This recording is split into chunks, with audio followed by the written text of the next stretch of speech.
ക്രിസ്തുവിൽ പ്രിയമുള്ള ബിനോയച്ച, എഡ്വിനച്ച, പ്രിയ ബഹുമാനപ്പെട്ട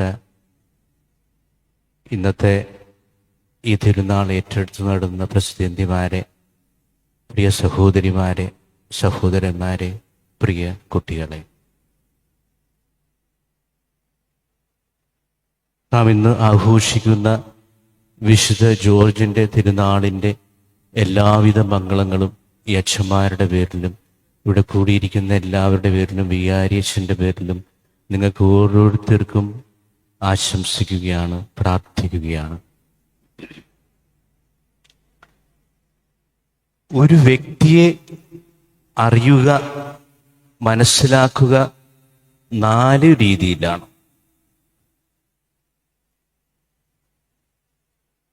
സ്വർണത്തെ 4 വിധത്തിൽ പരീക്ഷിച്ച് അറിയാം. ഉരച്ച്, മുറിച്ച്, ചൂടാക്കി, അടിച്ച്. ഇപ്പൊ സ്വർണം ഉലയിലെന്ന പോലെ എന്ന് നിങ്ങൾ കേട്ടിട്ടുണ്ട്. വചനത്തിലും പറയുന്നുണ്ട്, സ്വർണം ഉലയിലെന്ന പോലെ ഒരുവൻ ശുദ്ധീകരിക്കപ്പെടണം. അപ്പോഴാണ് ഒരു വ്യക്തിക്ക് അവൻ്റെ മഹത്വം ഉണ്ടാവുക, അവനായിത്തീരേണ്ട രീതിയിലേക്ക് ആയിത്തീരുന്നത് അപ്പോഴാണ്.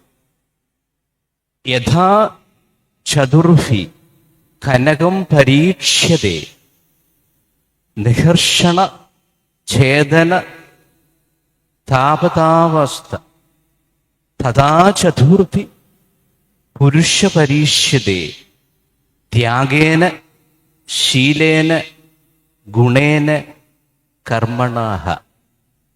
അതായത് ഒരുവൻ്റെ വ്യക്തിത്വം അറിയുന്നത്, അവനായിരിക്കുന്നവരെ നമ്മൾ മനസ്സിലാക്കുന്നത്, അവൻ്റെ മഹത്വം നമ്മൾ മനസ്സിലാക്കുന്നത് 4 കാര്യങ്ങളിലൂടെയാണ്. അവൻ്റെ ത്യാഗം, അവൻ്റെ ശീലം, ഗുണം, കർമ്മം. ആദ്യമായിട്ട് നമുക്ക് പറയാനുള്ളത് ത്യാഗത്തെക്കുറിച്ചാണ്. ജീവിതം എന്ന് പറയുന്നത് സമയമാണ്. ആ സമയം ചെലവഴിക്കാനുള്ളതാണ്. നമ്മളെല്ലാവരും സമയം ചെലവഴിക്കുന്നു. ഇന്നലെ എന്നത് കടന്നുപോയി. ഇന്നത്തെ ഈ നിമിഷം നമ്മൾ ആരാധനയിൽ കർത്താവിൻ്റെ മുമ്പിലായിരിക്കുന്നു. ഈ ആരാധനയിൽ നാം ചെലവഴിക്കുന്നു. പക്ഷെ എത്ര ശ്രദ്ധയോടുകൂടി, എത്ര ഏകാഗ്രതയോടുകൂടി കർത്താവിനെ ആരാധിക്കുന്നു, ഏകമനസ്സോടുകൂടി ആരാധിക്കുന്നു, അതാണ് നിന്റെ ആരാധനയുടെ ക്വാളിറ്റി, ഗുണം എന്ന് പറയുന്നു. അപ്പോൾ നിനക്ക് നീ ചിലവഴിക്കുന്ന സമയത്തിൻ്റെ ഏകാഗ്രത ഗുണം കൊടുക്കേണ്ടത് നിന്റെ ഏകാഗ്രതയാണ്. അതാണ് നിന്റെ മഹത്വം എന്ന് പറയുന്നത്. അതാണ് നിന്നെ മഹത്വത്തിലേക്ക് നയിക്കുന്നത്. വേദോ വൃദ്ധിമായാതി ക്ഷയമായാതി സഞ്ജയാതി എന്ന് പറഞ്ഞാൽ നമ്മളുടെ സമയം ചെലവഴിക്കും തോറും നമ്മളുടെ ജീവിതം പുഷ്ടിപ്പെടുന്നു, കൂട്ടിവെച്ചാൽ നശിക്കുകയും ചെയ്യുന്നു. സമയം ഒരിക്കലും ഒരാൾക്കും കൂട്ടിവെക്കാനായിട്ട് സാധ്യമല്ല. അത് ചെലവഴിച്ചേ മതിയാവും. പക്ഷെ നീ ചെലവഴിക്കുന്ന ഈ സമയത്തിൻ്റെ, ഈ ജീവിതത്തിൻ്റെ മഹത്വം എന്ന് പറയുന്നത് നിന്റെ മനോഭാവത്തിലാണ്. മാതാപിതാക്കൾ ജീവിക്കുന്നത് മക്കൾക്ക് വേണ്ടിയാണ്. നിങ്ങൾ സമ്പാദിക്കുന്നത് മക്കൾക്ക് വേണ്ടിയാണ്. പക്ഷേ ഈ മക്കൾക്ക് വേണ്ടി നിങ്ങൾ ജീവിക്കുമ്പോഴും പൂർണ്ണമായി അവർക്ക് കൊടുക്കാനായിട്ടുള്ള മനസ്സുണ്ടാകുമ്പോൾ അത് പുണ്യമായിട്ട് മാറും. നീ കൊടുക്കുന്നു, പക്ഷേ അത് സന്തോഷത്തോടുകൂടി കൊടുക്കുമ്പോൾ, പരാതി കൂടാതെ കൊടുക്കുമ്പോൾ, പരിഭവം പറയാതെ കൊടുക്കുമ്പോൾ ആ കൊടുക്കലിന് വലിയ മഹത്വം ഉണ്ടാകുന്നു. അതാണ് ഒരു വിശുദ്ധൻ നമ്മളെ പഠിപ്പിക്കുന്നത്. നീ കൊടുക്കുകയല്ല, അത് കൊടുത്തേ പറ്റുള്ളൂ. പക്ഷെ എങ്ങനെ കൊടുക്കുന്നു, എന്ത് മനോഭാവത്തോട് കൊടുക്കുന്നു, അതാണ് നിന്നെ അടയാളപ്പെടുത്തുന്നത്. അപ്പോൾ ഒരു വിശുദ്ധനെ മറ്റുള്ളവരിൽ നിന്നും വ്യത്യസ്തനാക്കുന്നതും അവൻ കൊടുക്കുന്നതല്ല, പക്ഷെ അവൻ കൊടുക്കുന്ന മനോഭാവമാണ്.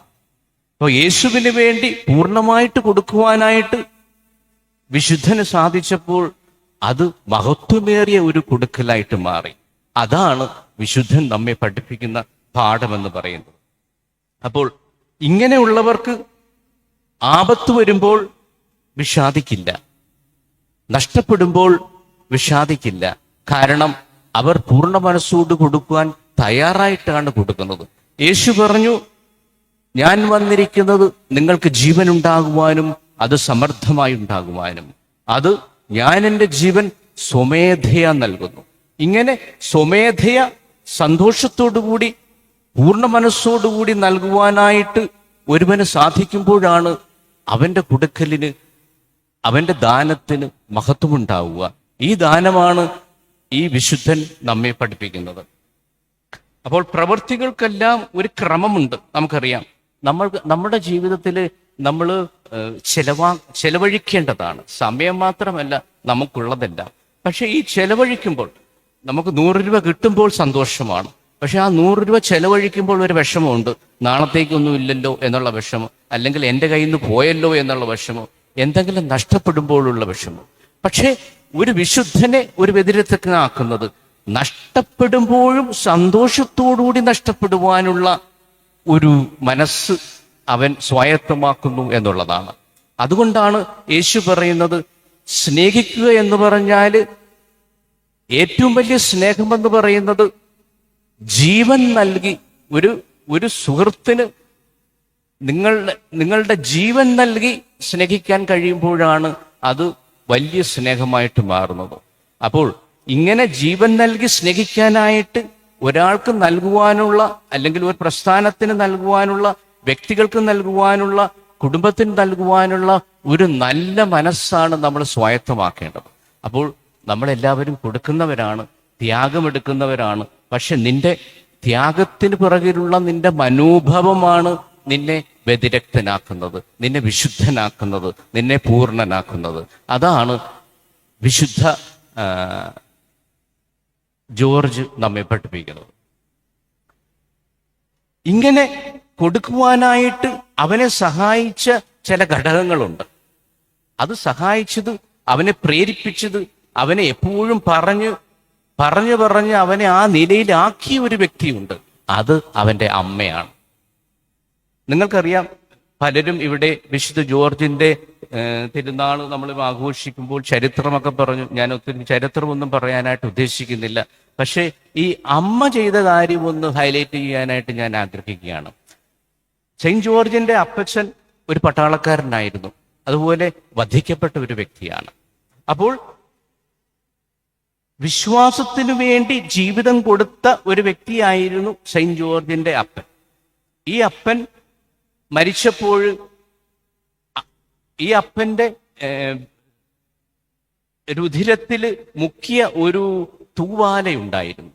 ഈ അമ്മ ഈ തൂവാല സൂക്ഷിച്ചു വെച്ചിട്ട് ഈ കൊച്ചു ബാലനായ ജോർജിനോട് എപ്പോഴും ഈ തൂവാല കാണിച്ചുകൊണ്ട് പറയുമായിരുന്നു, നിന്റെ അപ്പൻ ഈശോയ്ക്ക് വേണ്ടി മരിച്ചവനാണ്, അതായത് കൊല്ലപ്പെട്ടവനാണ്, ഭടനായിരുന്നു, കൊല്ലപ്പെട്ടവനാണ്.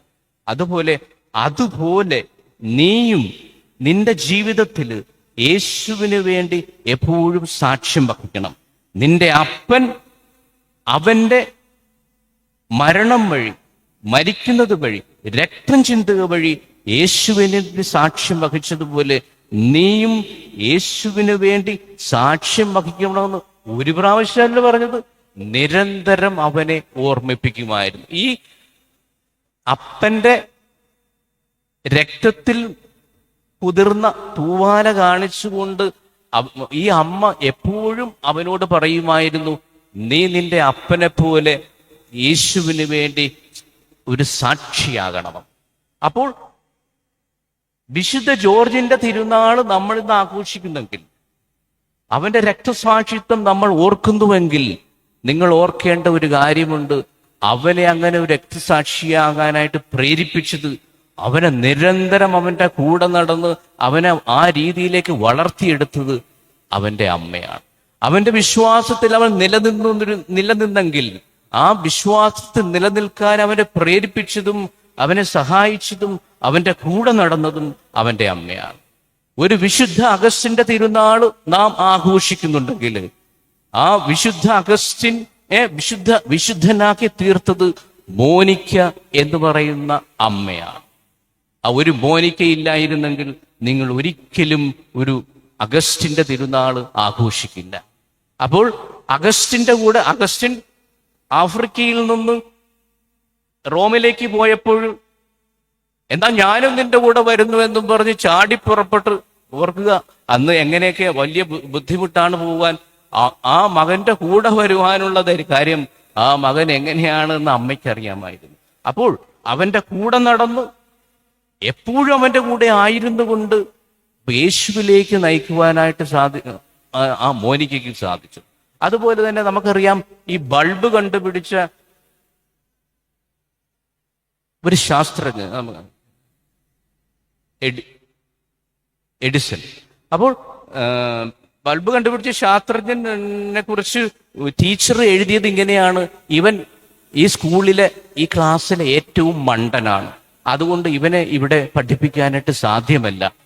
അപ്പോൾ അമ്മയ്ക്ക് കത്തെഴുതിയിട്ട് അവന്റെ കൈ കൊടുത്തു വിട്ടിട്ട് പറഞ്ഞു, നീ ഇത് തുറക്കരുത്, അമ്മയുടെ കൈ കൊടുക്കണം, അമ്മ ഇത് വായിക്കും. അപ്പോൾ അമ്മയുടെ കയ്യിലേക്ക് കത്ത് കൊടുത്തുകൊണ്ട് അവൻ പറഞ്ഞു, എന്താ അമ്മേ എഴുതിയിരിക്കുന്നത്? ഈ കത്ത് വായിച്ചിട്ട് അവൾക്ക് കണ്ണുനീരാണ് വന്നത്. കാരണം എൻ്റെ മകനെ മണ്ടനെന്ന് പറഞ്ഞ ഒരു ടീച്ചറിനോട് അവൾക്ക് ഉണ്ടായിരുന്ന മനോഭാവം നിങ്ങൾക്ക് വായിച്ചെടുക്കാനായിട്ട് സാധിക്കും. അപ്പോൾ അവൾ പറഞ്ഞിരിക്കുന്ന ഇതാണ്: ഈ വീട്ടിൽ തന്നെ ഇരുത്തി ഈ മണ്ടനെ പഠിപ്പിച്ചാൽ മതി, ഇവിടെ പറ്റില്ല. പക്ഷേ ആ അമ്മ മകനോട് പറഞ്ഞ് ടീച്ചർ എഴുതിയിരിക്കുന്നത് നീ സ്കൂളിലെ ഏറ്റവും ബുദ്ധിമാനായ കുട്ടിയാണ്, അതുകൊണ്ട് ഇത്രയും ബുദ്ധിയുള്ള കുട്ടിയെ പഠിപ്പിക്കാനായിട്ടുള്ള സൗകര്യമൊന്നും ഈ ക്ലാസ്സിനില്ല, ഞങ്ങൾക്ക് ആ ഒരു കോമ്പറ്റൻസ് ഇല്ല, അതുകൊണ്ട് അമ്മ വീട്ടിലിരുന്ന് പഠിപ്പിച്ചാൽ മതി എന്നാ പറഞ്ഞിരിക്കുന്നത്. മോനെ, നാളെ മുതൽ നിന്നെ ഞാൻ പഠിപ്പിക്കും.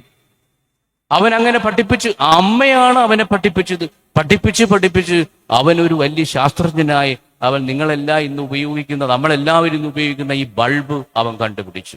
1000 വട്ടം അവൻ തോറ്റു, പക്ഷേ 1001ാമത്തെ പ്രാവശ്യം അവൻ വിജയിച്ചു. അങ്ങനെ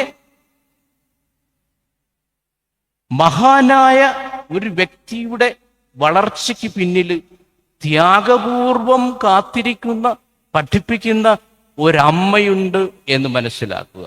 അങ്ങനെ ഒരു അമ്മയില്ലായിരുന്നെങ്കിൽ നമുക്കിന്ന് ഈ ബൾബ് കിട്ടില്ലായിരുന്നു.